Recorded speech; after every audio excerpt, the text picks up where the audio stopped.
হোলির দিন বাড়িতে বসে বসে বোর হওয়ার থেকে আমরা ভাবলাম চলো বেরিয়ে পড়ি আজকে গাড়ি নিয়ে একটুখানি তা বেঙ্গল ধাবায় খাওয়ার জন্য। রামরাতলা থেকে বেঙ্গল ধাবায় যাওয়ার জন্য আমরা আমাদের যাত্রা শুরু করে দিলাম, কিন্তু দেখো কোথায় চলে এলাম লাস্টে। এই যে সুমন ঢুকছে, বেঙ্গল ধাবা না, মাদারসাটে চলে গেল সুমন খাওয়ার জন্য দুপুরের লাঞ্চ করতে।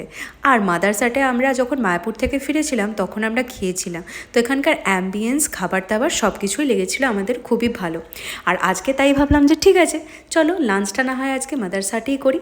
কি কি খেলাম এটা একটার পর একটা তোমাদের সঙ্গে শেয়ার করছি। তার আগে এখানে অ্যাম্বিয়েন্সটা দেখে নাও। এই যে অর্ডার করছে দুজনে মিলে কি খাবার দাবার খাবে বলে।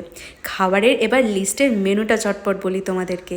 আজকের লিস্টে আমাদের জন্য ছিল হারিসা চিকেন স্কিউয়ার্স, চাটনি ফিশ ফিঙ্গার, ওয়াটার বোতল, যদিও এটা কিছু বলার নয়।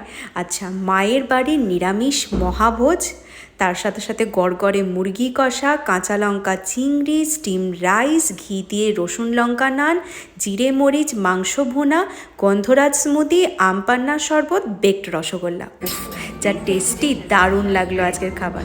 আর এই হচ্ছে ওদের রোবট দিয়ে খাবার এরকমভাবে সার্ভ করার পালা। নানটা দেখে পুরো জিভে যেরকম জল আসছে না, সেরকম খেতেও ভালো।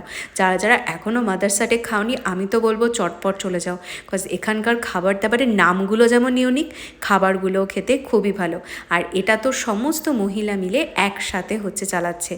তো লাস্টে তোমাদের এই ডেজার্ট এবার আসছে, দেখো জিভে জল আসছে না? দারুণ, খেতেও খুব ভালো ছিল। আমি তো খেয়ে জাস্ট ভালো করে এটার টেস্টটা বুঝছিলাম আর টেস্টটা নিয়ে দারুণ দারুণ করছিলাম। সত্যি খুব ভালো ছিল। যাই হোক, তো আজকের দিনটা কাটানো হলো ভালো করি। আর লাস্টের দিকে এই যে ম্যান্ডেটারি সেলফি, যেটা ছাড়া কিন্তু ঘোরাটা অসম্পূর্ণ, ওরা অলরেডি চলে গেছে। আর এটা হচ্ছে এদের বাইরের একটা এক্সট্রা আকর্ষণ, যেখানে পুরো সোনাঝুরি হাটের মতো সুন্দর বাইরেটা হাট বসে। ব্যাস, এখানে ঘোরা শেষ, খাওয়া দাওয়া শেষ, কেনাকাটা শেষ, আবার গাড়িতে উঠে বাড়ির পথে রওনা দিলাম।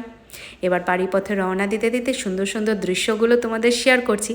আর এই যদি ভিডিওটা ভালো লাগে, আমাদের যদি একটুখানিও মনে হয় যে ইনফরমেটিভ কিছু তোমাদের সাথে শেয়ার করতে পেরেছি, তাহলে কিন্তু লাইকটা অবশ্যই করবে।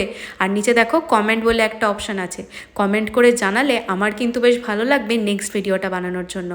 যাই হোক, চলো আজকের জন্য টাটা।